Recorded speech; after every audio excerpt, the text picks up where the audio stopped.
Good evening and welcome to Free to Heal. Tonight we are, I want you to check us out on Facebook, Instagram. Also check out my book, Hurt People Highway, available on Amazon and on all of my pages, all my social media.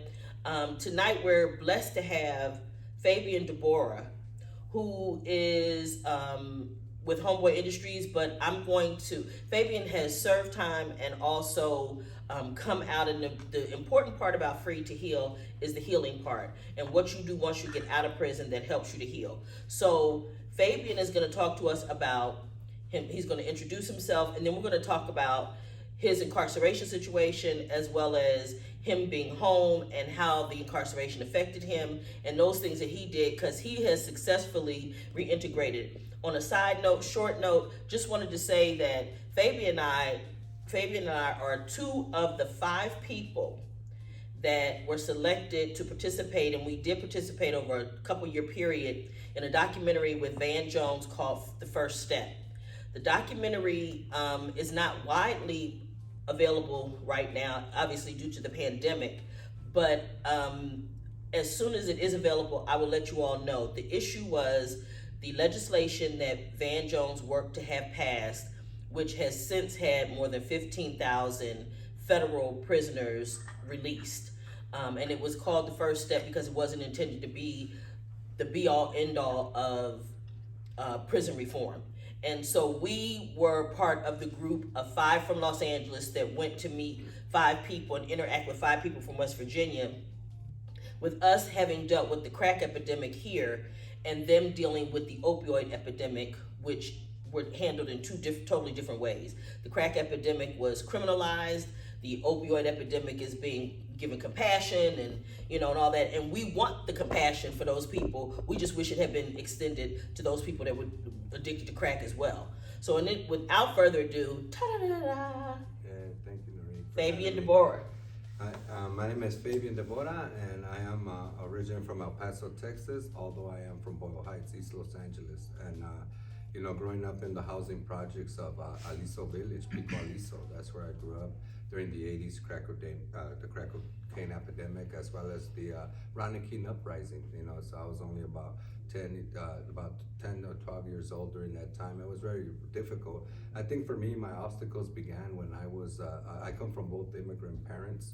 And I think as a kid, being born in the United States as a first generation Mexican American, I think I started to carry their disparity at a very young age, knowing that their disparity had become mine. And I think for me, feeling helpless, right, as a kid and confused, like why is it that they're struggling? Why is it that there's constant domestic violence? And my dad loved my mom, so it threw me off. And I think that's when my innocence was impacted in a way that I no longer can really embrace who I really am. And I believe that that's where the trauma began at a very young age. Gradually, go to school, get an education. They say be all you can be, the American dream.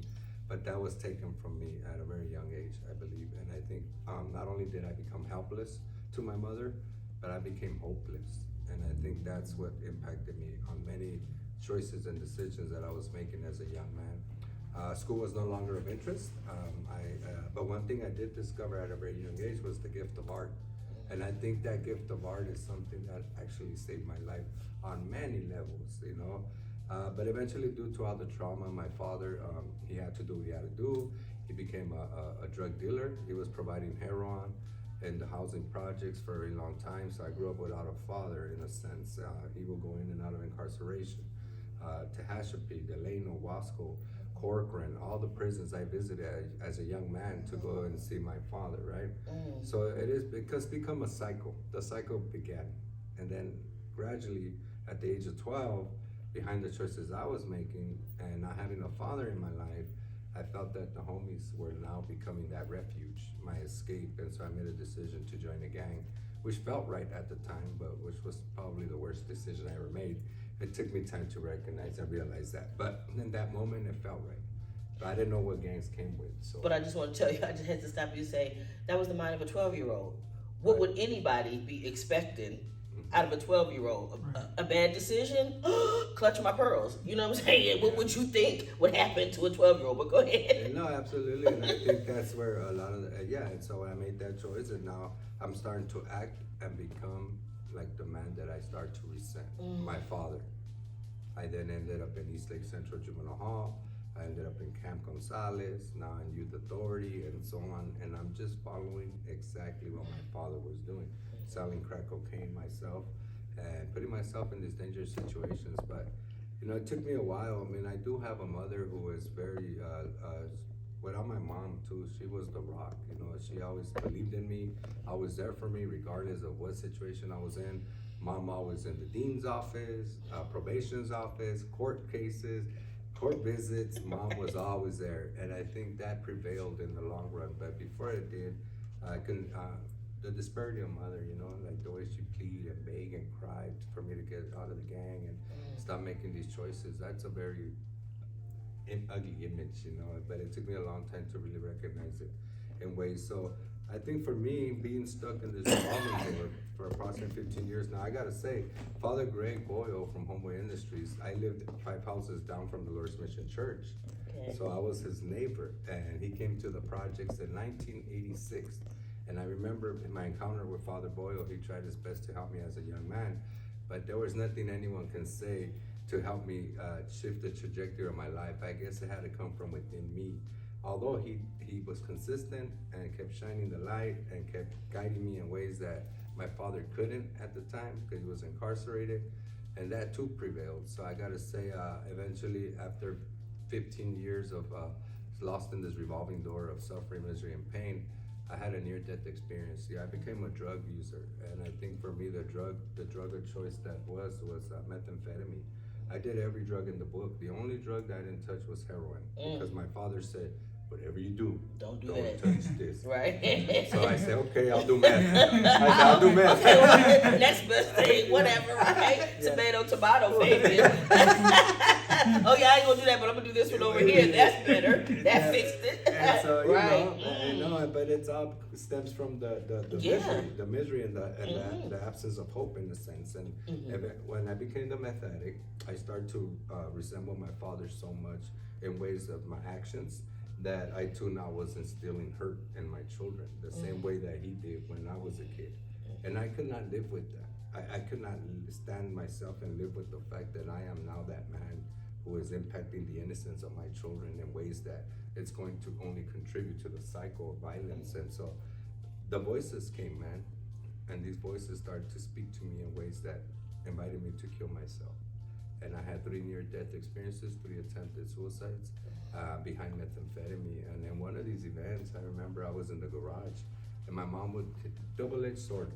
Get out of the house, but go to the garage. Damn if I do, damn if I don't. So I was in the garage, and by this time I had a beautiful wife who's still my wife, Elizabeth. She helped stuck with me through thick and thin. So she's also another woman in my life that man, I don't know what I'll do without mom and Elizabeth. And so I was in the garage. I had a lot of peepholes in the garage, right? Looking for probation, sheriff, all paranoid, making sure that I'm come up the driveway. Ward them off at the pass. Yeah, looking through all these little peepholes and making crazy. Sure that no one all paranoid in the garage. But in one of these events, Noreen, I remember my kids were in the yard and they were playing, throwing the ball, and I can hear my children, go get the ball, Andrew, go get the ball, Damien. And they're starting to call on me. So I get up and I look out the peephole and I start to see my childhood through their eyes, something that was missing in my life. And as I'm looking out this peephole, admiring the beauty of my children, was living in guilt and shame that I could not go out and play with them. As in that moment, I'm looking out the peephole, the voice comes. And it sounds very subtle and attractive. It says, kill yourself. Then it goes, kill yourself. And then it gets demonic, kill yourself. You were this piece of shit, kill yourself. And I start to fall into a trance. I step back from the door. I grab the blade and I just went to my arm, try to hit the main artery. In that moment, I reacted and I kicked the garage door open and I ran out towards my mother, and my kids stop and see their father full of blood get into my mother's kitchen. And my mom's like, what did you do? And I didn't change there. They sent me to the hospital. They wanted to give me a 72-hour evaluation. Doctor said, I'll be right back. Don't you leave. First thing I did was get the hell out of that doctor, and I ran back home to pick up where I left off. And I'll share my second suicide attempt because, there is spirituality in all this. And sometimes spirituality is not often talked about. Recovery, for me, my recovery comes with spirituality as well. I want that to be very clear. I want that is a very good way to begin to recover from almost anything. Absolutely. And the reason why is that the Spirit is in us. It's the one thing we always have access to. And I'm not talking religion. I'm not talking the church and all that hypocrisy. I'm not talking about that. I'm talking about that's in you has the power to overcome anything. Absolutely. So I had to check in right there, because that is the one. Again, this is about healing. These are the tools that you can use to heal. And in particular, in your story, talking about having that addiction, anybody in trying to heal from addiction knows you have to know that there's a power higher than you. That is the one thing that's taught in every round of everything. And it don't matter what you call it. If you want to believe that it's the Christmas tree that's ornament that's on whatever it is, as long as you know that power is higher than you. And when you're addicted, you have to understand that you can't manage whatever it is, and that spirituality is in you again. It helps.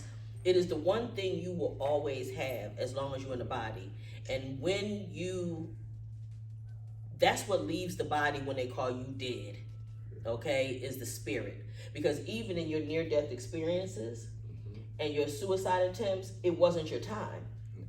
And that power was higher than your desire to kill yourself, as well as it was higher than those meth demons that start coming at you. Because I have to tell you a story about my neighbor being on meth, but go ahead. And as we talk about the spiritual awakening, which is also part of the recovery for many years, and I'm glad you mentioned that, because there's a misconception of spirituality out there. And religion is one thing, but this is beyond religion. It's a different form of spirituality. It has what I discovered was a spiritual awakening. And my second suicide attempt, I remember when my mother was so upset with me, my wife and the kids by this time, and I knew this time my mother was scolding me, right? Like all these beautiful names in Spanish. They were the pretty names. Yeah. And then I'm like, they're all curse words. Because for people who don't know that, all of those were curse words. But go ahead. Absolutely. And because I did a damage in the house when I was in the attic smoking meth, and I was hiding from my mother, and she put me in jail on several occasions. So I knew she wasn't playing when she picked up that phone. So the best way to get out of the attic was to bust a hole through a drywall. So I fall off the ceiling, and my mother being in the living room, she's like, imagine a mother watching the soap operas all calm, and then all of a sudden this big old body comes from the ceiling. Bah! You messing up the novella. Yeah. Okay, that's what got you in trouble. When she saw me coming from the ceiling, she's like, hijo de tu, all these beautiful names in Spanish, and she's calling me all these names. I'm staring at her in the eye, and I'm looking at her in ways that I'm trying to project my spirit onto her to let her know how grateful and thankful I am for her. But this time, Mom, I'm gonna kill myself, and I'm not gonna fail. I then look towards Elizabeth, my wife, and she puts her head down in shame, holding my children. And I look at them, and I step out of my mother's house, and I run because she picked up the phone. As I'm running, I run towards Hollenbeck Park, which is located in Boyle Heights. I can hear the sirens and the helicopters at a distance, and they start to get closer. I jump into the pond with water up to my chest, and walking through the pond on the bridge back into the pond. 5 South Freeway crosses through Boyle Heights. Walking on the edge of the freeway wall, I'm walking, it's not leading me anywhere, and so I hang by the freeway wall, I let go, and when I land, my knees hit under my jaw. Bit my tongue, almost practically bit it off. Full of water, smoked out, blood bleeding, and the voice comes back. And this time the voice comes back much more amplified than ever. Spiritual warfare taking place up here. And it was like, kill yourself.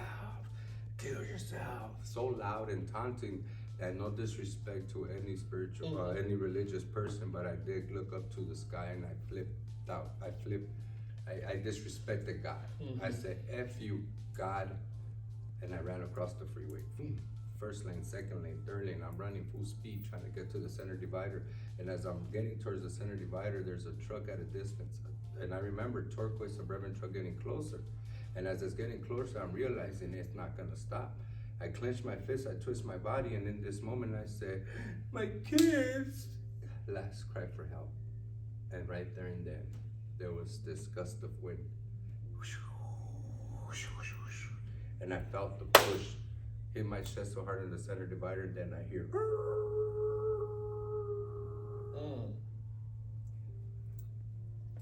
and the truck did not hit me. I sit on the center divider, I look towards the sky, and I see the sun rays dancing beautifully. And I receive the feelings of peace, joy, happiness, and serenity. Those feelings that can only come from something much, much, much, much greater. Well, that day I learned and understood that every son must return to his father. And that day I did. And the thought of my children was the purpose. Well, you get to live rebirth. And I took that, and I didn't jeopardize that anymore, because now I know that there is something much more greater. Although I was never a believer, due to my own suffering, my own pain, I could never foresee the love of Jesus or anything that anybody would tell me, because I had to feel it for myself. And then God said, okay, if that's the ticket, then here you go. Ain't no denying me now. And that point on, I went to Salvation Army. I turned myself into a rehab. I did 6 months. I worked through the 12-step model of recovery. And I started to identify what I was running from. And everything that I was running from was the feelings that my father instilled in me, the hurt that he brought to my life. And I love my dad, man. I miss him till this day. He passed away eventually, but I loved him. So I had to come to a place where I had to forgive him. And I realized that my father didn't mean to hurt me, my mother, and my brothers. It was heroin. And when I didn't mean to hurt my children, it was meth. So then it dawned to me, and I had a conversation with my dad while in rehab. I had to face him spiritually. I was in a room, I took some therapy. I had a therapist, and the therapist invited me to have a conversation, and I'm talking to my therapist, and she goes, you know what? This tall man just walked into the room, and he resembles you. I'm gonna give you some time to have a conversation. He must be your dad. Now that's another form of therapy, but I ran with it, and sure enough, it felt as if I was having a conversation with my dad. And all I did was ask my dad to watch over my brother and sister and my mother, and just to give me the strength to continue to push. And sure enough, I did. I completed the Salvation Army. I discovered a lot of things about myself, and everything that the belief system that I had, or the mindset, it started to fall apart. Away. And I really returned to my true self. So I went to look for Father Gray. This was 2007, and I came to Homeboy, and I just started from the bottom up, just like anyone else. And it comes with sacrifice. It's not easy. It's not easy, like re-entering into society is not easy. I mean, I think your worst enemy is you.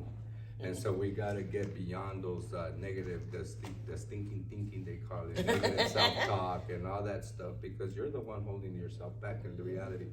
And then you already have the systemic infrastructure that is also dead end after dead end, but you have to really find it within yourself. Homeboy Industries helped me, gave me the container to continue to cultivate my resiliency, but also making commitments. It comes with sacrifice. It's like, when you don't want to go, you need to go. If you have a meeting to go to, I don't feel like going to that meeting. No, that's when you need to go. That's when you better go fast. That's when you need to go. And that goes with life in general, bro. Like, your word is bond. You hear that a lot. Word is bond. And I told you I will be here, and I came here, and even though the things tried to get in the way, I have to go because I had talked to Noreen. I'll be here, and that also feels good about. You feel good when you leave, and those are all just jewels that I discovered. But we could get more into depth, but into depth with the story. But one thing I do gotta say though, the fact that my mother stood by me, my wife stood by me. I'm still with Elizabeth. Today I can say that I've been 16 years clean and sober. It hasn't been easy, but my gift of art. I think we all have a gift. And it just takes for us to really find that gift, tap into it. And it's not an obvious gift sometimes. Like for me, it's art, it's visual, it's obvious. But we all have a gift. God, Creator, has given us all a gift. And that gift is for us to cultivate, find, tap into, so that we can find our way. And I think that's what it boils down to. And today I gotta say, Elizabeth lives happily ever after. I have my wife, my children. There's no more drugs. violence, domestic violence in the households, there's nothing but love, compassion, and understanding what a child needs to sustain his innocence. So yes, the cycle has been broken. That's awesome. And so your healing through art.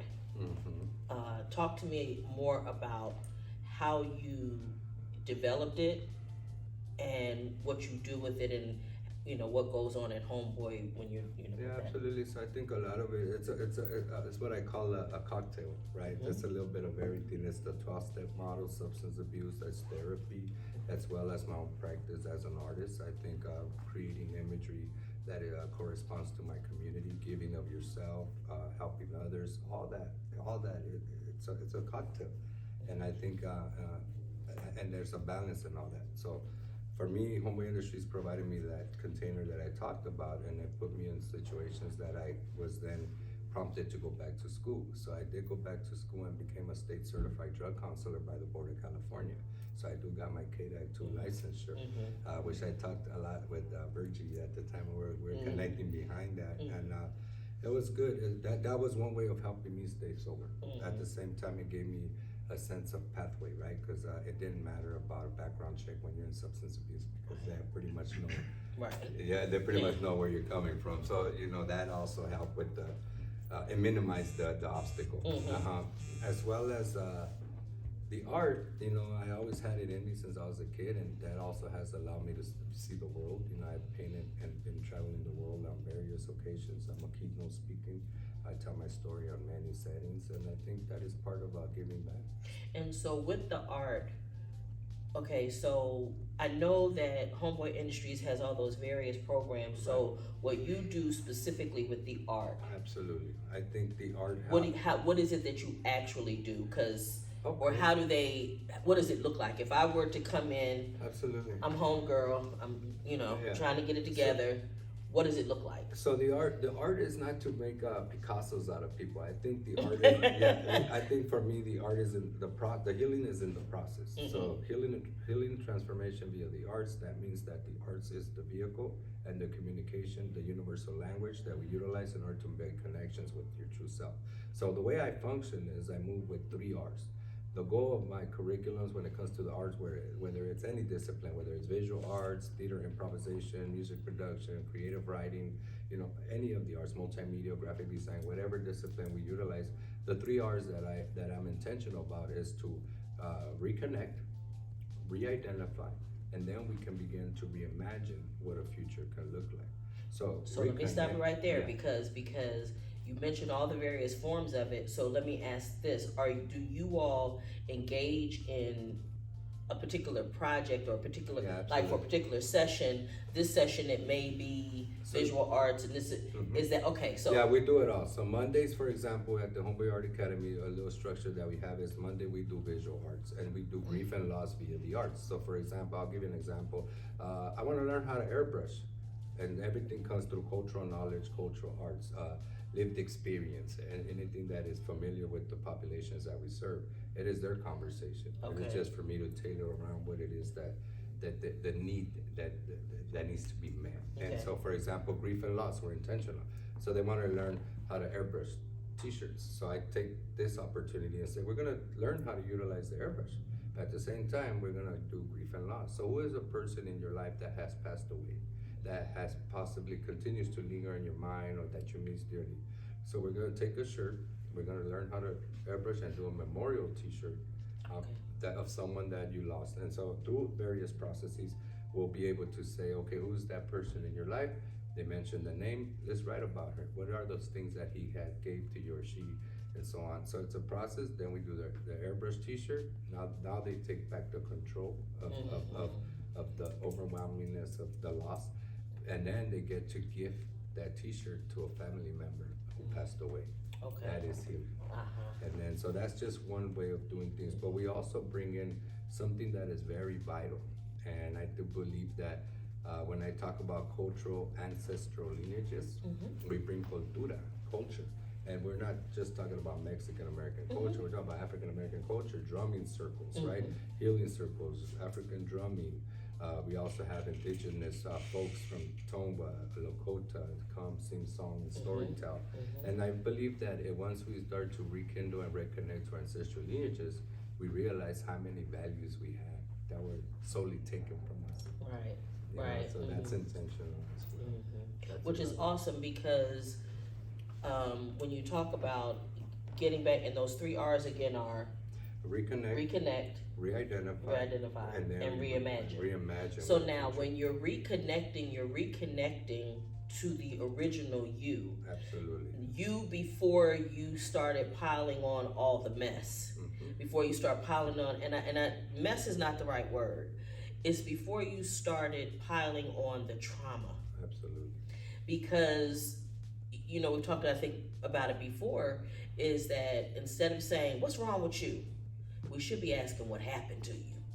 Because all of the things that you mentioned earlier, you talked about all of the various prisons that you went to visit your dad. Absolutely. And we talked with a previous guest about the notion of children came up, and she was like, can we just talk about that separately, because that's gonna make me cry. And in doing that, I realized that in putting it off, I went home and I began to realize all of the elements involved in children of incarcerated people. So there are the parents who, and for me, having taught females a lot in prison, there's that element in what they go through psychologically being incarcerated. And I've talked to men, and they suffer the not being there for their children as well. And people often think it's only the women that suffer like that, but men suffer being away from their children as well. And then there's the child's perspective, which is totally different than the parent's perspective. And we're gonna do a series on the children. I think it's important. But what I really want to do is make sure that we have enough children that can express and talk about their various experiences, because that begins, as you described, to shape your life.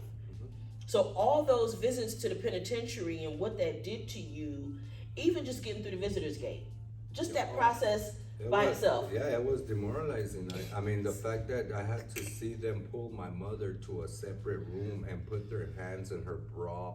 And we're talking about the 80s. I mean, now they have all these other things. Right. But they would pull her in the bra and she'd lift up your shirt. And I'm right there like a baby, look at it, just feeling violated, you know? I mean, and that's not even me. And I'm feeling like, Mom, why are they doing this to you? Without telling her. And then when I would go into the prison and my dad would come and try to hug me, I would like, get back. What's wrong with you, mijo? I go, dude, do you know what my mom, you don't even know what you're putting her through. Resentment, anger, frustration to my father. And we gotta live with that, because sometimes we don't express it as a young man, you know, like we're 5 or 7 or 8, whatever, and we hold on to that and it just builds up.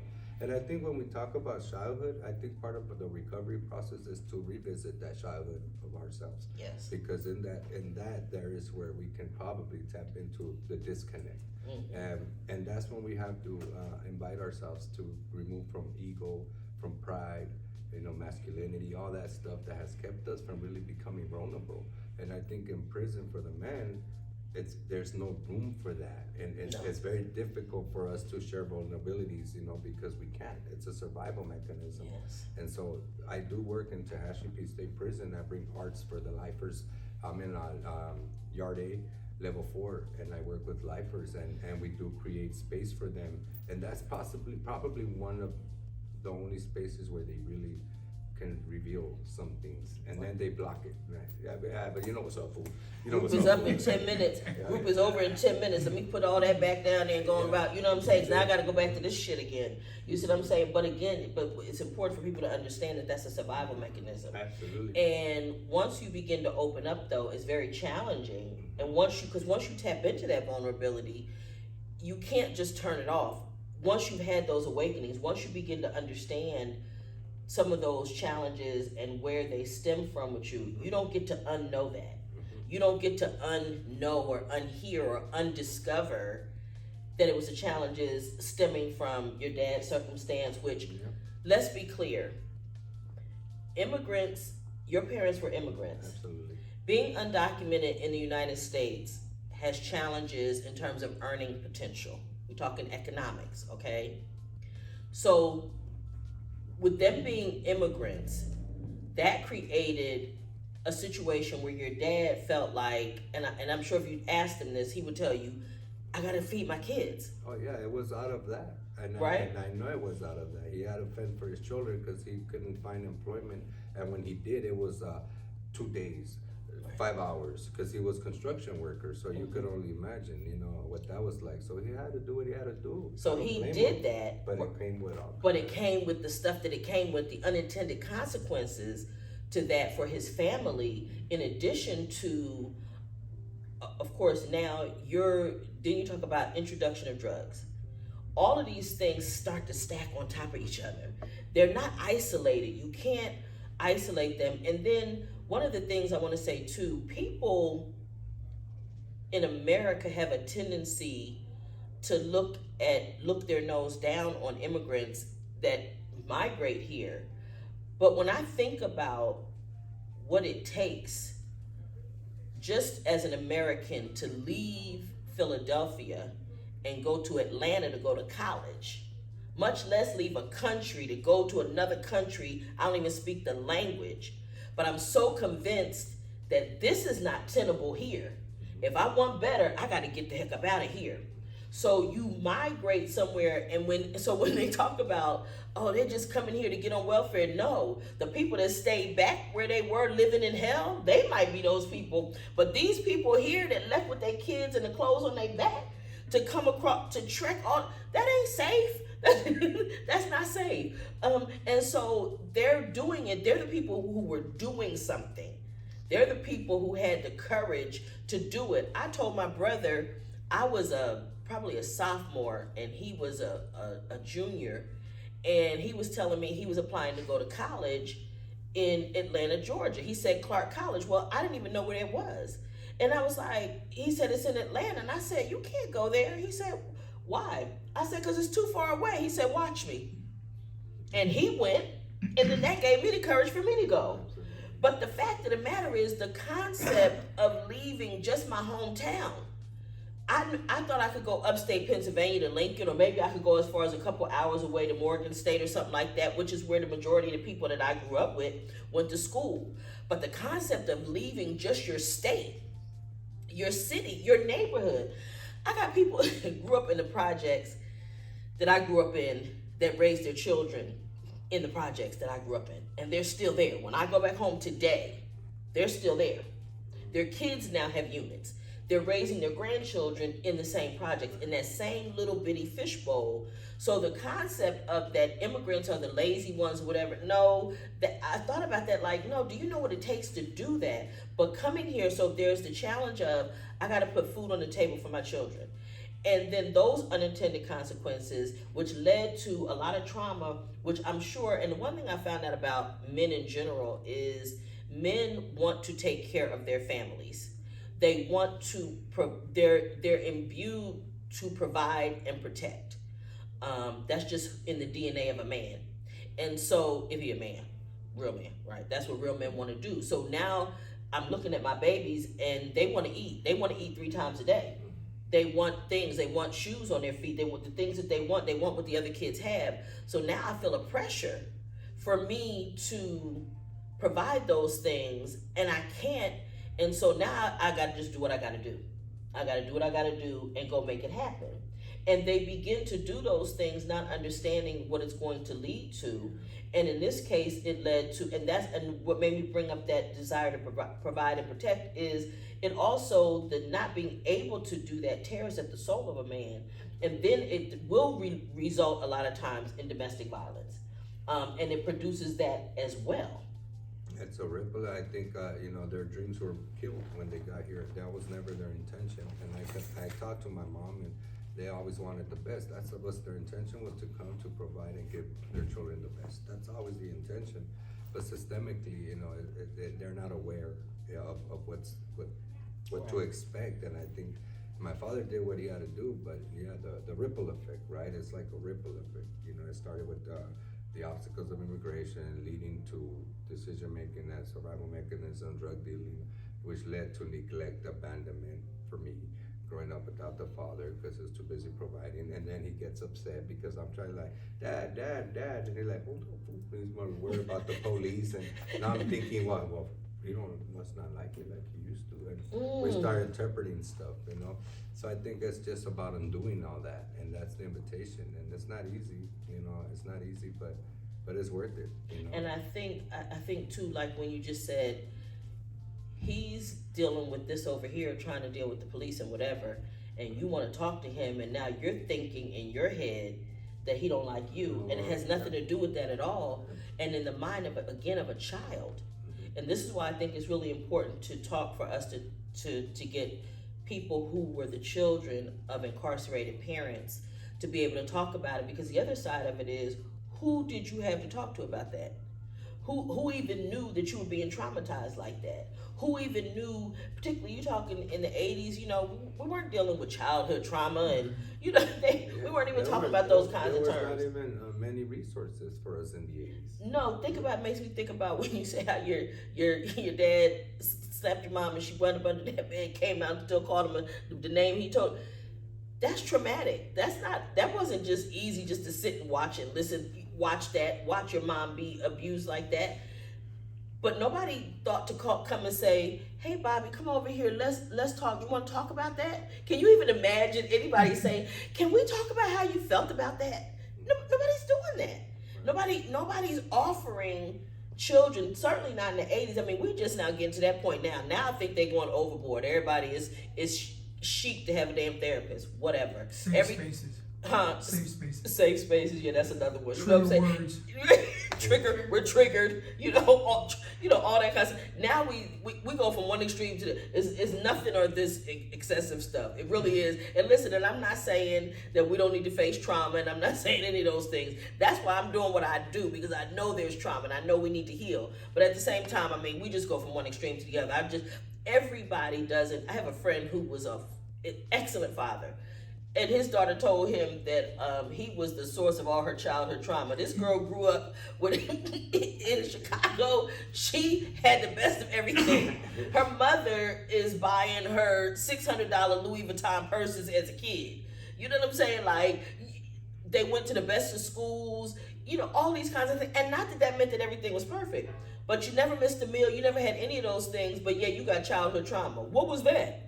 He was there for everything. You even acknowledge that, but you the source of my childhood trauma. And she doesn't even understand that the things that you experience are trauma. Yeah. But now it's chic, okay? Yes, we need to deal with but listen, this is the other thing. Life is hard.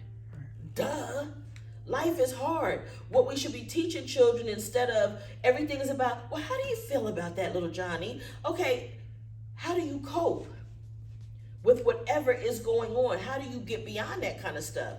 How do you heal from the traumas that started in childhood? And when you say your journey took you to going back to your childhood, most of it starts there, even if nothing else, but the way that we think about things starts there. The view that you had of the world started in your childhood. Well, it's the beginning of survival, right? That's where survival mechanisms begin. As a kid, you start to cope in ways that you shut down. You become angry rather than receptive. You become angry to push people out. So it's about undoing all that. And you're absolutely right. I mean, and it still can happen. I mean, there's Fabian, like that. Well, I'm Fabian. But then there's my nickname and the lifestyle, and I'm always trying to keep that dude like smash him. I gotta smash him every day. Mine is called Pinky, PJ Pinky, and I try to keep her up under the sewer. Okay, and that, you know, as a little girl they called me Pinky in the projects, and I try to keep her up under the sewer because she will cut somebody. She cuts people. She will put sugar in your tank. She will bust out your windows. Yeah, she's just not, I don't even like her. And so I try to tell people, you don't want to meet her. Don't try to, see, because the thing of it is, it doesn't all just disappear. No. I believe what we do is we learn coping skills. Absolutely. Things that help us to cope with those traumas, that help us to move beyond that so that we can have a fairly decent life. And the more you begin to discover the good like things about yourself, the more empowerment you gain. And I think everything else that the world perceives to make of you starts to it doesn't make sense. Like I'm too old for that shit. Like there's better things in life nowadays, and before we believed all that. And I think it takes time and recovery to really make those discoveries. And today, as a father, before I used to think that the way I can protect my children was to kill myself. And now today I don't even wanna, I got too much to lose, man, and I wanna live every day with my children. And so what I do, I am mindful of how I move with my children in the room. There's nothing but positive reinforcement words. You can do it, you're great, oh look at you, amazing, and without having to repeat, because culturally, sometimes our own parents can minimize us and cut us down. Yes, cut us to the quick. Oh, you're not this, you're not that. You can't, So it brings to mind the thing that I'm constantly telling the women in the prison. Words matter. Concepts matter. So if you tell a kid all the time, you so bad. Why you always so bad? You so bad. Guess what's gonna happen? They're gonna live up to your words. They're gonna be bad. Okay? So they begin to believe it. I always tell the story about the guy whose grandmother called him ugly in Spanish. Fail. That's fail. She called him that as a nickname. That was like her little pet nickname for him. Come here, ugly. Well, the first girl that he really liked, she was okay with him until she told him he was handsome. And he never believed anything. He never trusted her another day from that day, because the woman that was raising him, that really loved him, told him he was ugly consistently. So he thought that that's what it was. And we don't understand the impact that the mind of a child translates that to mean, no, I really am ugly. And so when you keep whatever you're speaking, you are speaking that into existence into that child. And you also can't anticipate how a child's mind is going to process what you say. You can't even anticipate that. You may think it's nothing, but like you say, parents don't realize how they cut their kids down with little things that they say. Yes. My mom used to call me a son of a bitch, right? All the time. And one day I told her, I said, I sure hope not. And it stopped it. Okay. It's just like that. Yeah, I got to thinking, I'm getting tired of hearing that. And then one day she said it, and I just looked her in the face and I said, I hope not. And that's powerful that she even recognized that she needed to stop doing it without there actually being that conversation. That was powerful. And the fact that at that moment, you found a way to say it, because see, your mother wasn't no joke, and you wasn't going to disrespect her or whatever. So you had to, your mother sounded like mine in the sense that you can say what you got to say, but you better be respectful. You got a real short little box to move around in. You ain't got no whole lot of space. When I seen her wrap Dad up and crack him with that beer bottle, I never forgot that. And then that day I cussed at her. She says, okay, you big son of a bitch. She says, you wait till you go to sleep on that couch. I didn't sleep in that house for a week. Every day I come and knocked on the door. You still mad, Mom? Yeah. Boom. See you later. Yeah, because you knew what it meant. You wanted to say something? I was just going to say that anticipation as a child, I feel like it's the same as adults. Like no one knows how to interpret certain slang. So it doesn't really, it doesn't stop, or it's not limited to children or adults, because everyone's interpretation is going to be different. We just think kids or adults, oh, well, you know what I mean, but it's never that. Like, I feel like people as a whole should just say what you mean and mean what you say, and make sure it's coming from a place of love at all times, because you just never know what a person may be experiencing. Like, telling someone have a good day might mean the world to someone. You just never know. So like, I just wanted to say that, like, as a child, adult, teen, age doesn't matter, because one thing, like you just said, whatever you're going through, it was a cycle. So now, from a kid point of view, you know exactly how your kids feel or your grandkids feel, and you at an age of God knows what, but whatever, but you know, like, like time doesn't really, or age doesn't really have an impact on how a person feels, because feelings are natural. They're, you know, that they make you human. So just because I'm 2 years old, 4 years old, or 40, sometimes 40-year-olds are carrying the pain of a 2-year-old. You know, Absolutely. like you just, so it's like age doesn't. But the only reason for bringing up the age is the experience to be able to process a lot of the things that you can't process. You don't even have enough life experience at 5 or 6 to be able. So what children do is they tend to internalize everything. My parents are fighting because of me.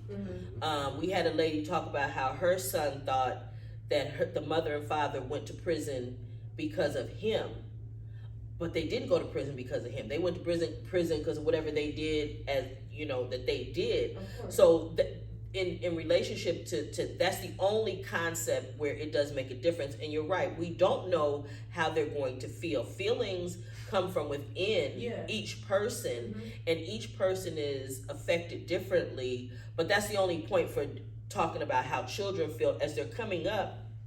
I think of children as like a little suitcase.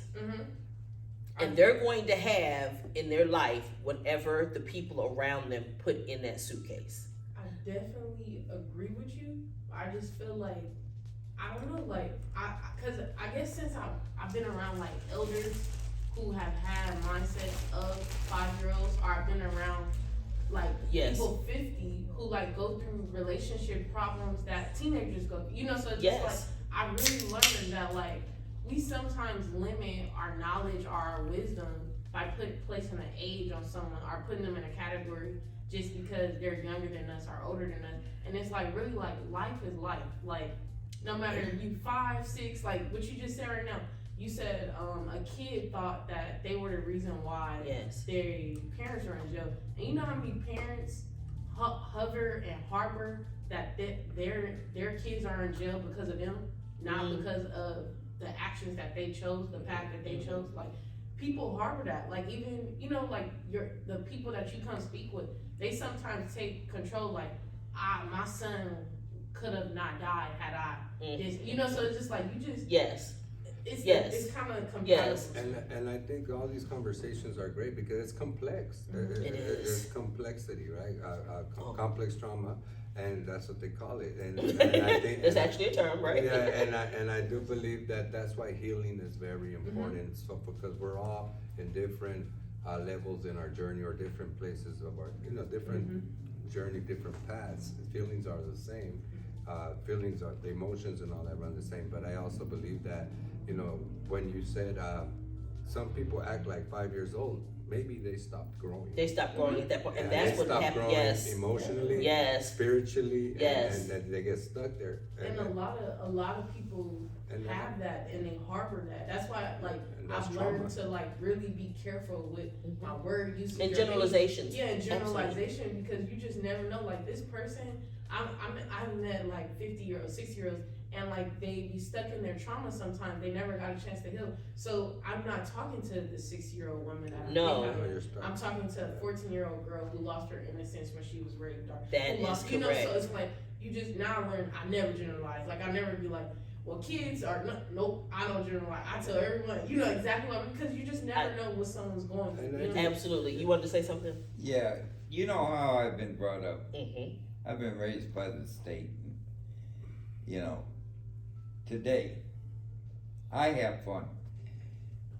My friend went into the VA, so if I could smoke outside, I sat outside. And I like to say hi to people. I mean, I never did that before, but I enjoy it. And this lady comes out, and good looking lady, and you know, most people think I'm a bum and it's hi and can I get something from you, you know. Really? Oh yeah. So anyhow, she comes by and I say hi and she hardly grunts. And, you know, I don't pay no attention to it. So she goes across the street, she comes back and she's on her phone and she's got a grin. And I said, you must be happy today. And that lady looked at me and said, yeah, I am. And I thought, great. You know, but it was, on the way out, it was like, One thing. yeah, I'm not messing with you. And on the way back, when I said that, she says, yeah, I am having a good day, you know? And that makes my day. Okay. You know, I like it when people respond, because most people, you say good morning to them or how are you? And it's like, they won't say nothing. You know, they look at you like, what the hell you asking me for? Right. And then you got people that says, I'm doing fine, how are you doing? And it just... Well, you know, when I first moved to California, I felt like an alien at some level, because I speak to everybody. I was raised in Philadelphia, and then I went down to the South, where, you know, hospitality and how you do there, hi sugar, you know, sister so and so, you know. So coming here in Los Angeles, I would speak to people on the street and they would look at me like I was crazy. Another thing that I used to feel crazy about was jaywalking. They don't jaywalk here, you get a ticket for that. Well, and I was thinking, I wonder why it's so different. But then I thought about it. In Philadelphia, when I grew up, all that snow, as cold as it is outside, I'm gonna wait for the light, and there's no cars coming. You got me messed up. I'm going across the street, so I go where I got. It was a practical thing. Yeah. That it didn't make sense in Philadelphia and in those cold places like that to press that line so hard about you can't jaywalk. Well, here when the weather's warm, whatever, you can wait. But it just was the kind of thing. So I felt out of place in those instances, because my habits coming from somewhere else were just different than what they were here. I hate it when you see a grown up with a kid and run across the middle of the street. And I'm thinking, you're teaching that kid to run across that street. Yeah. And when you're not around, They're gonna run. they're gonna run across that street. So and the corner's not that far away. Right. You know what I'm saying? Right. I mean, it's like from here to the door. And so when you say that, it makes me think this. The potential unintended consequences if you run across that street with that kid and you guys get hit by a car, for the few extra seconds, the 2 or 3 minutes it would have took you to go to the corner, to cross at the corner, was all of what came with that worth it, which is exactly what we were talking about. It all fits in with what we were talking about with your dad and how those things go. But it's very interesting, because I want to talk a little bit about the visiting, meaning as a kid, after you begun to grow up a little bit, did you not want to go and your mom kind of made you go, or did you still want to go? No, I think once I hit the age of 14, my mom will go on her own. When I was 10, there was no point for me to go. Like, why do you want me to go? What am I going to do? What am I going to tell him? This dude's never in my life. And now I started to push him away. And it's, to be honest with you, like, I work in Tehachapi State Prison. I go every Saturday. I'm in North Kern and California City. My dad resided in Tehachapi. And I remember when I've been there now 3.5 years, but it never fades away when I go through the gates and I walk into the yard, and you see the towers, the visiting areas. I remember those spots. It triggers me over and over again. And even my homeboy was like, "Hey, you okay, fool?" I go, "I'm alright, dog. I'm just going down memory lane, bro. My dad used to be right here, and I used to come right here with my mom, fool. I remember the whole process, fool. Like, we'll go to the front gate, all that. Cause that's crazy. You gonna be alright?" I go, "Yeah, I'm gonna be alright." And it just brought tears to my eyes. It was painful, but yet rewarding, knowing that I'm going back in to try and ignite some sense of hope for the lifers. That you can walk back out. Right, okay, that's the helpful part, right? But you don't have to So stay. it's bittersweet because it's also giving back and bringing some sense of hope or some kind, connection with the men.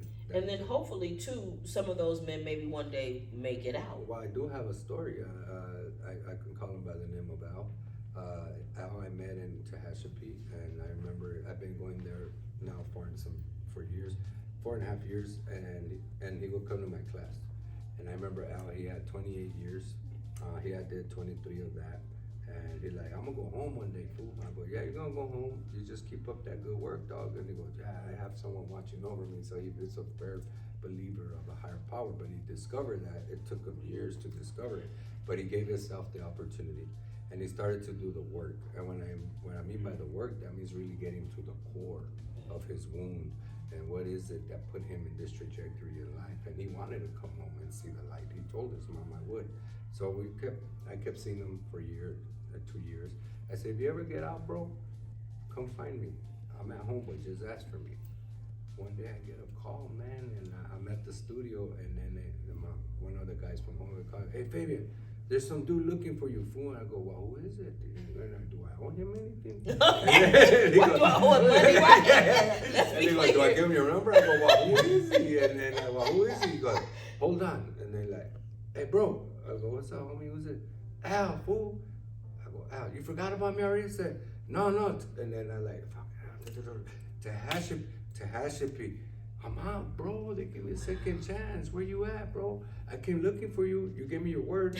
So you came to the studio, and I embraced him and immediately hired him. And it's been now 8 years.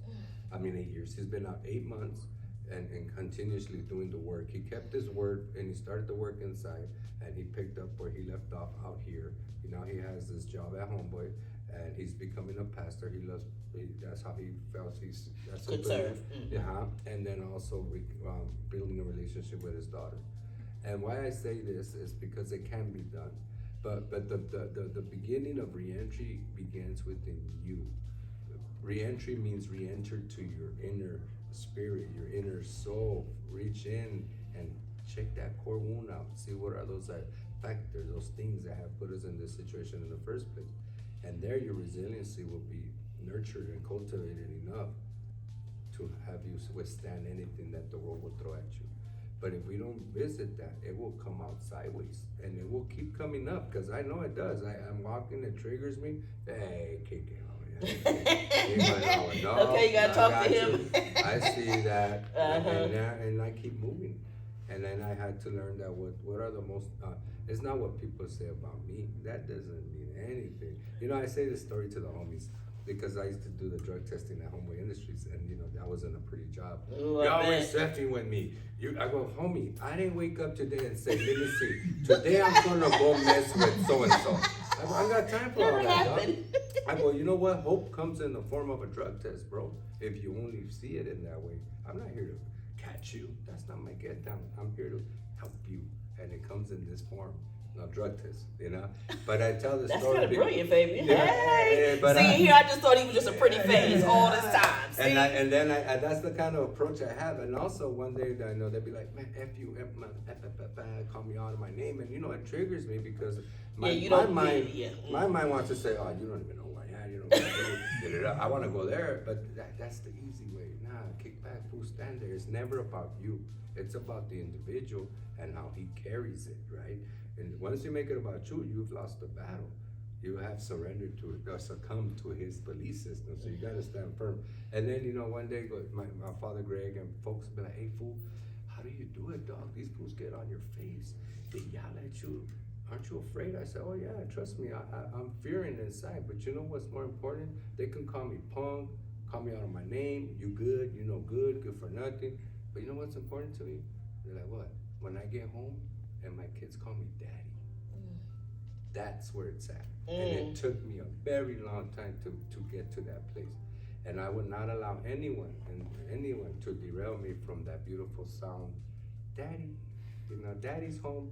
That's what's amazing. Important. So my job is to get up in the morning, take care of me, do my recovery, do my routine, which it is a routine now, my prayer, do my due diligence, and to get home, just to get that little voice that says, Daddy. I'm already connected with that. Right, I saw that big smile on your face, and I figured, right? How do we get there? And that's the invitation of today. I believe, step into recovery, step into healing. I think it's I'm gonna come right to you, but I need people to understand this. When he says step into recovery, people will hear addiction automatically in a lot of instances. What I want you to understand is recovery from any kind of healing or hurt or trauma. Recover from any wrong thinking that causes you to function in a way that's detrimental to your life. Recover, if you think about it this way: any malady, any thing that you have, any ailment, if I had COVID and people said you were able to recover, it wasn't about drugs. It was recovering from being sick. And so and oftentimes there was as we talked earlier, there was a long time we didn't even talk about mental health and that kind of thing. What you need a therapist, especially minority. You know what I'm saying? Well, you don't need that. You take that liquor right there, you be all right. Smoke that blunt, you be fine. Tough it up, stiff up lip. You need to be strong. Listen, pipe down with all that. We don't think about the fact that we need to recover. So I wanted to be very clear that the recovery is from a lot of things, and it's not just substance abuse. And you bring up a good point right now that you're on that, because I used to, we used to blame the drugs, right? When I'm an addict, I know for a fact I can't even have one. I don't. No fooling around with you, huh? No, I can't. Don't even play like that's that. That's my allergy. Yeah, okay, don't even play that shit up. Yeah, so then I realized. What you say? I ain't that damn strong, huh? Yeah, and so what I realized is that drugs is only the base of the problem. Yeah, it's a symptom. It's the symptom. Where does it stem from? And Right. so once you remove the drugs out of the way, which is your crush or your coping mechanism, then you start to really tap into that wound, and that's really where it stems from. So it was more of the abandonment, the neglect, the low self-esteem, the lack of confidence, and mainly all that my father instilled in me. The fact that he made me feel so small, because every time I would come to him, sometimes he was the happy man, or the boogeyman, or the happy man, right? And, Wow. And that makes a child walk on eggshells. And so then you start to feel less than, Dad, now right now, so then you crumble, and I think that impacted me. So once I was able to understand abandonment, neglect, rejection, low self-esteem, then I worked through that, and now I have the most confidence. Yes. But it takes time. When I was in Paso Robles, I did 3 times the amount of time as anybody else there, but I was a messed up kid. I mean, I'd fight and blink. Don't even turn your head towards me. Anyhow, the last year they put me in the hole, and I was tearing up stuff. And I mean, I was just raising hell. And I remember this one cop, and he come up and told me one day, he said, "You know what?" He says, "You can tear this cell up, you can flood it, break windows, I don't care." He says, "When I go home," he says, "I drink my beer." This is what I've always remembered. He says, "I make love to my wife." That ain't how he said it. Right. But he says, "When I leave here, it stops here." And I used to think it affected him. And then he told me, "No, it don't affect me. This is a job. I get paid to watch you, stop you from tearing up stuff if I can." Right. But he says, "When I walk out that door, He's not taking you home. Yeah, you're non-existent." And it's always, And I would, and I understand what he was saying, but I'm gonna push back, because I do believe it affects them. I believe all the things that people see and law enforcement sees, it affects them at some level, even if it just shifts the way that they see people or the way that they view the world or what. Oh no, it affects people. He may not have even known it, but I understand his point. Whether you tear this cell up or not, I'm collecting my check and I'm going home, drink my beer, and I'm effing my wife. Yeah. Okay? That's all he cares. He doesn't care. So you could act like that all you want. That's going to have consequences for you, but it's not going to have consequences for me in that regard, because I'm going to take my check and I'm going home. Yeah, he used the wrong word. He used the wrong word. But I never forgot what he said. Right. That's a lie. It affects him, but you're right in the word consequence. There's no consequence to him. It doesn't matter to him if you destroy shit. But trust me, you take your uniform off and on your way home, you're driving home, you're going through everything that happened on that shift, and then you're thinking, okay, I got to do this again tomorrow. Of course it does. That's But I had more respect for him. for that officer, Absolutely. and I did any of the other ones, Right. because he was at least trying to be truthful to me. Yes. And he wasn't trying to create a scenario or make it Like seem tell like me to quit doing what I'm doing. right, because it was consequential to him in some way. Because Yeah, it wasn't yeah. in that regard. Because see, his paycheck was going to come whether you tore up the space or not. Yeah. He was going to be able to feed his family. And when you talked about, we've talked before about how you knew that you were going on lockdown around the holidays because the COs needed to make that overtime money for the holidays and stuff. So they Yeah. automatically stirred up stuff and did whatever they did to create that That's so that why they would we have had that lockdown boxes. lockdown boxes of food and things like that. So I wanna make sure if there's anything else, because something you said that really I believe wholeheartedly, and it's that re-entry should begin the day you get incarcerated. But when you talked about the guy Al started the work inside. Absolutely. He started it inside. I want people to understand, if anybody is still incarcerated that sees this, know this: you cannot wait until you're home to begin to work on your issues. I used to tell the women in the prison, whatever you do, if you came in here without a GED, do not leave here without at least the GED. Why? Because now you can't even work at McDonald's without one. Okay? You can't even have the lowest paying service job without at least a GED. And while you're here, life is moving slow enough for you to get it. Once you hit the other side of the wall, things are going to be moving very quickly. Right. Life shows up. Life shows up, and if nothing else, all the temptation, all the stuff you thought was fun, all of those things are going to meet you as soon as you hit that gate. So then you have distractions that you don't have now.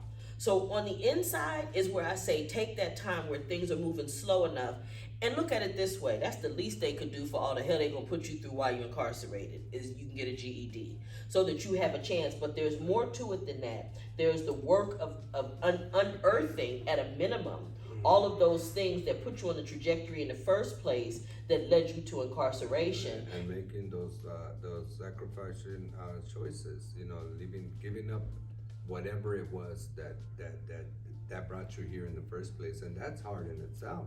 Sometimes when I changed, I had to change all around.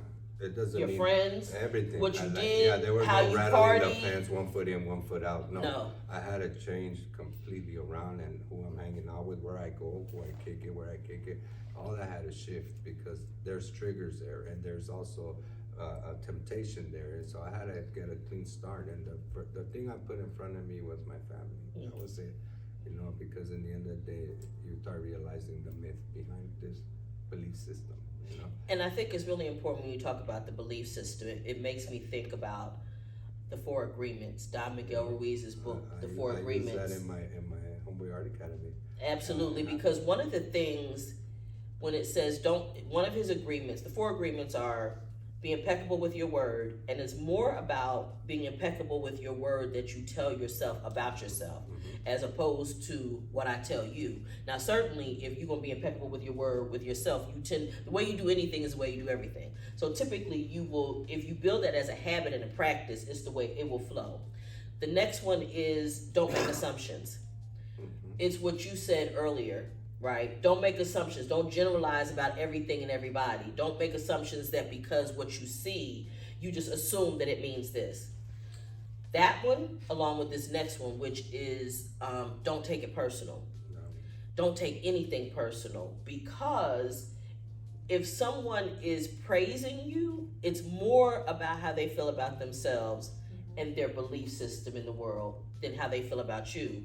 And if they're cussing you out and calling you names, it's also more about their belief system and how they feel about themselves versus how they feel about you. So it's nice to be able to say to people, when they say, you can get people readily to agree that if somebody's calling you names and cussing you out and telling you ain't shit, you don't have to believe them. You don't have to take that personal.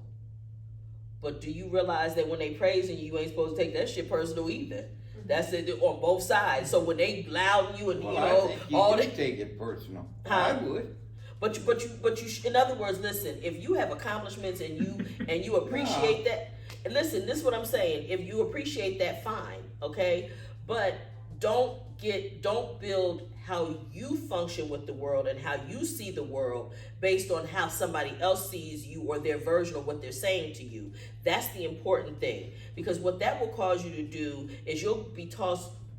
Your emotions and everything will vary based on whether somebody is appreciating you today or whether they're cussing you out. And so it's very important that you realize you have your own constitution and your own, and I think is what you said is really a good language for that, which No, is your I think belief a system. person could be dangerous to you. That's my opinion. Well, there's Say that a- again? Yeah, if somebody's cussing me out and calling me all kind of names and Well, that's carrying on, Oh, in the absolutely. back of my mind, I'm thinking that dude could be dangerous to me. Oh, absolutely, absolutely. No, okay. Let's be clear. Yeah. We are not talking about letting somebody do you any old kind of way and not protecting yourself. No, what it is not absorbing the negative things that they said about you and taking them to heart and making them a part of your belief system about yourself. That's what that is. Not to say, because let me tell you something. Let me tell you, you know this about me because I've said it before. My line, you could say whatever you want to me. Don't put your hands on it. Don't touch me. That's where I am. That's where Noreen's constitution, I don't care who you are. In Stops. fact, my sweet little granddaughter was over the house the other day and she hit me. And I said, don't hit Yaya. Because let me tell you from here, I can't even allow you to begin to think for 5 seconds that that's going to be acceptable behavior with your grandmother. Because see, Yaya will fuck that ass up. Okay? As cute as you are, don't put your hands on me. Don't hit me. Under no circumstances. You know, there are parents who play wrestle with their kids. I never did that with my son. I never did it because I knew, number one day he was going to be bigger than me. That wasn't hard to do. So, and he's going to be a man. So I can't even allow him to begin to think that it's acceptable for us to play around like that. Now, my cousin came to live with us for a while, and they used to play wrestle. Well, but he must have been 8 or 9 when she first got there. Well, fast forward to the point where now he's 13. And they still play wrestling, and he's socking her the way that and running down the hall like he used to, and now she's bruising. And I had to say to him, wait a minute. But I couldn't fault him because she had started playing with him like that when he was little. So for me, I always had this thing, oh no, I don't do that. And like I told my granddaughter, oh, don't hit Yaya. You don't hit me. No, she said no hitting. I said no hitting. Don't hit Yaya. I don't care what you do with your parents. I don't care how y'all play. I don't get down like that. So that's always been my constitution. But I'm talking about in terms of not taking it personal. Do not absorb their way of thinking. And I love the way you used the phrase, now you have begun to believe something, the way you said it about believing their thinking. He said you will succumb to their thinking. Yes. And you succumb to that because what you have done is internalized it, and you begin to think that it is somehow real. But it's also true that you don't do that when they're telling you how great you are either. And that's the one that people don't want to let go. Yeah. They don't want to let that go. Oh yeah, well no, I'm great. Yeah, I am. I'm pretty. Whatever. Right? Yeah, okay, but guess what? Okay, that is more a reflection of how they feel and their perception, their view of the world. And so when you're incarcerated and when you're small and all throughout life, because it lends to what you were saying earlier, which is no matter what age you are physically, a lot of it has to do with your view of the world and where you are mentally. Yeah. Some people, one of the things that I will say, and I wanted to say when you were mentioning that earlier, is that one of the things I noticed, and we may have talked about it before, is that emotionally, based on the survival mechanism in prison, people their emotional maturity gets stunted at whatever age they got incarcerated. So I was dating a guy, he was in his 30s, but he went into prison at 17. His life experience, if you just think about it, his life experiences in that emotional development process got stunted right there. And so there's a lot of growing up that has to happen, or maturing, to meet and to begin to meet that physical body or that physical age.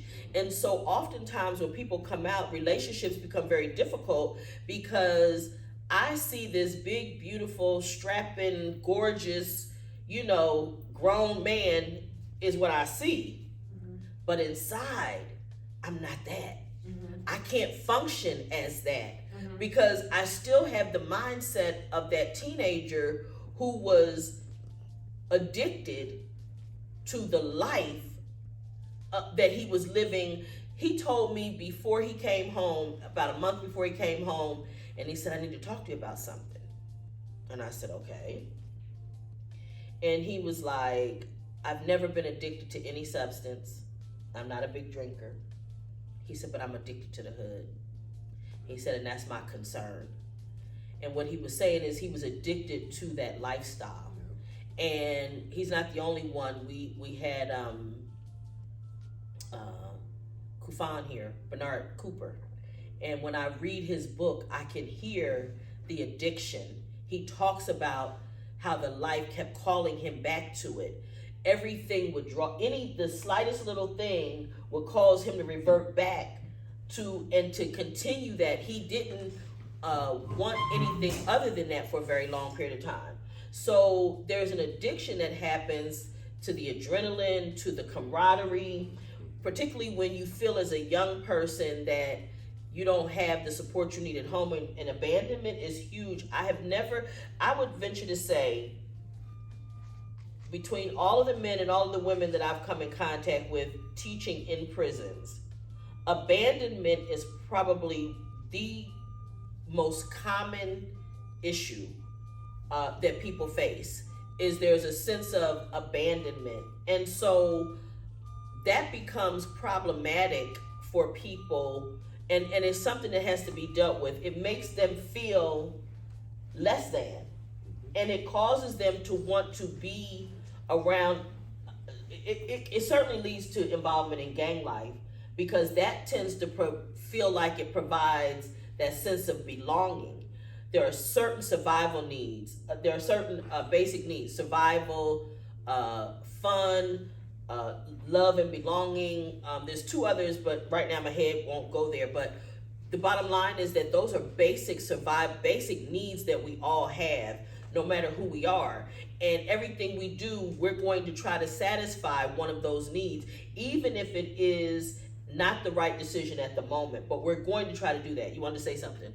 I was just gonna say, it kind of goes back to that old saying that, like, if you're not in before the street lights, the only thing out there in the streets is, Yeah. So it kind of goes back to that saying, and I really believe that in my heart, like, truly. I feel like even if you're neglected, even if you are abandoned, even whatever fears you're going through as a person, everybody has a conscious decision. Not saying that this is instilled in us or not, nothing like that, or like if you had the choice to make it right, you would have, but it's more so like when you go into the streets, no matter if you 8, 9, 5, or 7, a kid know when you go into the streets at nighttime, it's trouble. Police sirens are out there. It's dark. Let me stop you right there and say, no, that's not necessarily true. And I'm gonna tell you why. See, you and him, y'all built from the same cloth. I'm gonna tell you why. Because he tells me, we had this debate all the time. And what I want you to understand is that for some people, it never occurs to them that they can do something different. For some young people, it doesn't occur to them until it's too late, that out there in the street after night, after dark, is where there's going to be a problem, because they've only seen or been exposed to people doing that, and it doesn't necessarily. So I'll give you an example, conversation you and I had.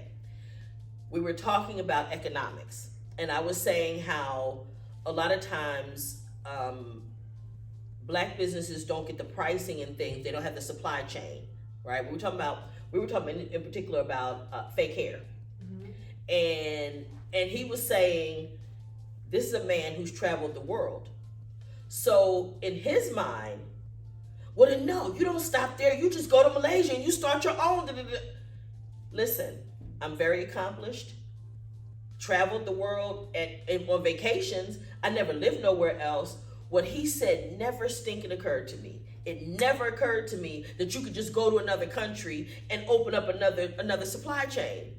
It is a matter of perspective. And even with my own, as broad as my view of the world is, I had no idea because I had never been exposed to it in that way. And so I'm saying that But that's not what I was saying. okay. No, that's not the route Okay. I was going.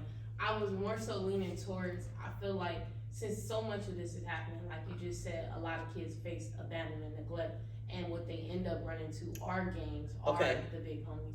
I was saying that it should be outlets. Like, I feel like it's not enough outlets for kids to go to at night. Like, of course, it's a challengers club, it's a boys and girls But they club. closed down. They closed down. Got I feel you. like it should be some type of 24 hours something, because I know, like, as a kid, when you see domestic violence, you go to the fire station. You go to when you're not trying to run to the streets, you go to the fire station, police station, and all they do is drop you off at the next kin. It should be some type of safe house for children experiencing this type of neglect rather than only the streets being available, because the streets is the only thing that run 24 hours. You see prostitutes and gangs. It's no self-help, no church, no nothing that run 24 hours to provide a safe haven for these young people that's on the streets. I want you to run the world. Can I just tell you that? That's all I'm saying. I want you to run the Kinda world. took the No, I wrong- do, right? Don't we want her? Can I, Asia for president? Because I'm just saying. No, seriously. She got your vote? If Because she's a Republican, she got my vote. okay. Because this is the thing. A real one though. This is the thing, is that you're absolutely right. If there was something else that was available where young people could go in those times, and make them feel safe and give them another way to view the world and another way to process. Because the immature mind, and this is maybe better, see you teaching me something, and you teaching me language, right? Because the words matter. So it's the immature mind, not that it's that of a child. I'm gonna stop saying that. That of an immature mind will process a thing a different way than a mature mind. Yeah. So that's something I'm gonna take away from tonight. Another thing I will always like to say too, a lot of people get mad at like gangs and stuff for taking in their children, but you have to understand that OG that man ran to, he's thinking he's helping this young brother. Absolutely. He's thinking, he's taking it as, this is my son, I'm teaching him the game. Like, it's really a family, although it's a crooked family, although it's not a family structure, but most of this is like, you go looking for love in the streets, you find the most improper, incorrect love there is. That's But right. You really yearn for this love because this man is spending time with you. Yes. He's with you all day. He's teaching you. He's talking to you. Feeding he's you. receptive to you. And it's really those bases. It's not even so much a feeding, clothing, because you already knew that's the selling point. But they do got that too. nice- yeah, But they they got do nice that too. clothes. Yes. But You see knew how- that was coming, but yeah, it's, but they're you- yearning for that though. Yeah. That attention. He said several times that his dad shoot him off. And Yes. when he knew he's getting out his face. And they're embracing And it. they're embracing But you. someone's replacing what's missing in my Exactly. life, and And it's even not- though it comes negativity and skewing. Also, when we say we go to the streets, when we say why would you go? See, when it's about hopelessness, and when you're hopeless, you really don't give a fuck. Yep. Right. You're gonna get killed, so what? Give a fuck. You're gonna end up paralyzed or in the prison. Give me any three of those, cause I ain't really got shit to look forward to. So it's all good. You ain't scaring me. You see, And particularly, that's yes. how we resort. You know, once you've been in the system, you're not afraid of it no more. That's what keeps the average person out of prison is fear. Mm. But once you've been in prison and you know you can survive in there, Just there's another no rodeo. fear. It's another rodeo. My son is an idiot. My son has never served time in prison. But one day, he has this comedic side to him. He's an actor by profession, but he has this comedic side. And he may say something like, I'm going to knock you in the head, and I'll say, okay, and I'm going to call the police on you. And he turned to me, so whatever the conversation was, and he turned to me and said, prison is just a place. But that's what it becomes. Now he's being silly and an idiot, but that's what it becomes to a person once that they know that they can survive it. So I would say 3 meals in a cot. right, and for some people that's all it takes. And I know of someone who at one point had been in prison on and off so much that they were afraid they couldn't survive on the street. And he said, it's too hard out here for me to make it, and so I'm going back. And within a week, he went and committed a crime so that he could be incarcerated again. And so he didn't understand the depths of the trauma and the damage that was doing to his relationship with his daughter. And those are the things, again, but you mentioned with the guy you were talking about, that he's trying to rebuild that relationship. Absolutely. And I saw a documentary about recently, and I'm bringing it up to say this. It's very important for people to understand that men want the relationship with their children just like the women do. They suffer when that relationship is not good. All the men that I talk to, I've never heard a man yet say, oh yeah, no, I don't talk to my kids, because I was incarcerated, ain't no big deal. I've never had that as an experience.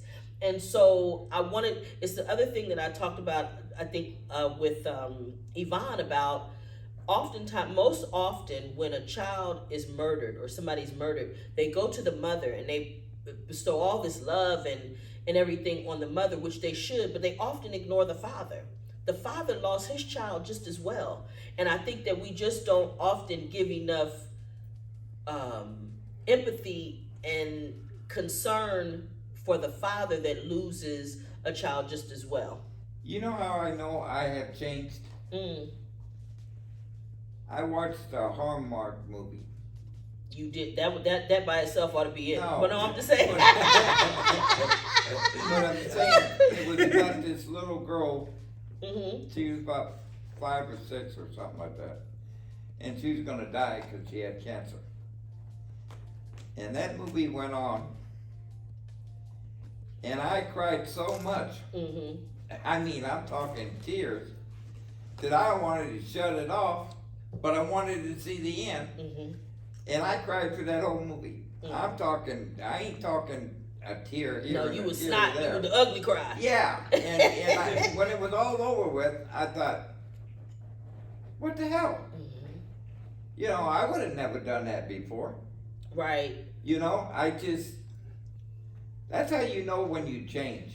Well, what has happened is that you have been able to reveal and open up those things that have always been there, but that you had to cover up based on the environment that you were living in. I mean, and one thing I just want to say too, in the documentary that I watched about one of the guys who was wrongly convicted for the murder of Malcolm X. And the tragedy is and when he said this, I was heartbroken. He said that he doesn't have a relation. He has children, grandchildren, great-grandchildren, and great-great-grandchildren. And because they knew he was innocent and incarcerated him, he doesn't have a relationship with any of them. That's what they took from him. They didn't just take the years that he served in the penitentiary. They took that not just from him, but they took it from his children and grandchildren and all that. They lose the benefit of those relationships. But I want to say this. These conversations are meant to give tools, understanding, and explanation to some of the things that many people out there are feeling. It is important to peel back the layers and the walls and the shells that we put up to cover up the hurt and to cover up the wounds. Like you say, get to the root. What was really the cause of all of these things? And so that's why I felt it was really powerful and important to be able to have you to come and speak. And then you just open up so many other things in terms of that I didn't even understand, in terms of you being the child of an incarcerated parent.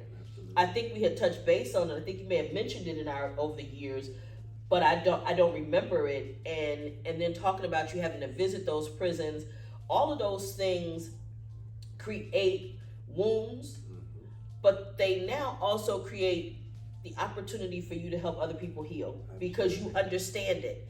And that's what this is about. This is not about us coming together weekly to have war stories or honor and glorify prison life or gang life or crime or any of those things. This is about, first of all, understanding it's more complex than we think it is. Society has a very narrow view. I can remember most of my life that people thought, well, if you got arrested, you did something. That is just not the case. That's just not the case. That doesn't have to be. Well, it was with me. Well, you was a bad seed, look. But the reality is that's not necessarily true. I was a grown woman before I knew that was the case. When I met a guy and, well, I knew him, we were doing business together. He was doing landscaping for a building we were building, and it was a big contract. And him and his wife were separating, and he came back to get his clothes, and there were some guys that he didn't know in his house. He came in through the front door, and they chased him out, and he basically went to the back door with his key and got his gun, because he's like, where's my wife? What are y'all doing in my house? And they convicted him and wanted to send him to prison for 3.5 years for that. And so his father had told him all along, no, you need an attorney. You cannot go in on this case with a public defender. He's like, but Dad, I haven't done anything. I'm defending my house. How could I be charged with breaking and entering when it's my house? The house is in my name. I'm not renting it. I'm buying. This is my house. I came in through the back door. They're telling me don't worry about where my wife is and my kids. Okay, but he won on appeal. But he had to spend time in prison. So I say that to say I was an adult before I even realized that was a possibility. So the situation is much more complex than we think it is. And I just encourage everybody to remember that and listen to these conversations. If you're incarcerated, hear the things and the challenges that you're going to face when you come home. Start to work on it now. Things are moving slow enough in the penitentiary for you to be able to work on it. The system is never going to rehabilitate you. You're going to have to find it yourself.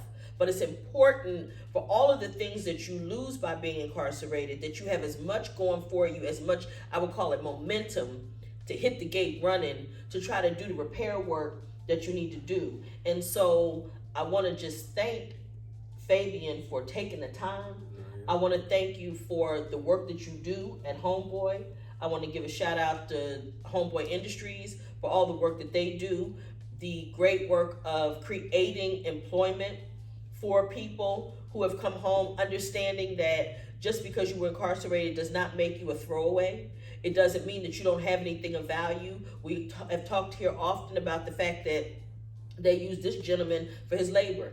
And as soon as he got old enough that he couldn't plumb for them anymore for free, or basically for whatever little pennies they was paying on the dollar, they let him go. Not that his crime was any different, not that you hadn't, you didn't just miraculously overnight become a different person. It's just that you didn't have any more value to them for their thing. So I want everybody to understand this. I want you also, if people can reach you, on any social media or whatever, please let them know. Just go to homeboyindustries.org.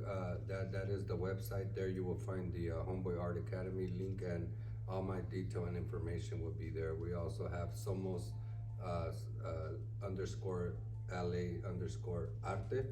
That is our Instagram. You could go there, and you can find me on Facebook, all that too. So just Google my name. I'm not hard to track. You're not hard to find? No, you're not hiding? You're not on all that drug dealing? Please say your full name again. My name is Fabian Devora, Fabian, and DE, as in boy, ORA. On Instagram. I know he needs it for the little. On Instagram. Types, yeah. Any last thoughts from you, sir? I like this one. Wonderful, wonderful. Ma'am? No, it was a great interview, and I love the perspective, and I really appreciate your promotion into the world. Thank It you. counts. And thank you, Noreen, for our relationship and the work that you do, because I know you've been in this for quite some time. And this is what it looks like. Black and brown unity. Black and brown. Sir? We're going to talk about your mayoral run here shortly, and we're going to talk about your presidential campaign before we leave. We're good. Okay, we ain't playing with you. I would like to say this. I'm taking away new language. I appreciate that. That sticks with me. It is definitely a more superior way to say a thing. It's the maturity of the brain. It's not the age of the person. Because like when you talk about relationships, I know some 45, 50-year-old women that ought to be ashamed of their damn selves. Okay, for the bullshit they participate in. So again, thank you all for joining us at home. Can I have their address? You know, we do not condone the bullshit that he just said. Thank you all. We appreciate you, and we'll see you next week. All right. Bye-bye.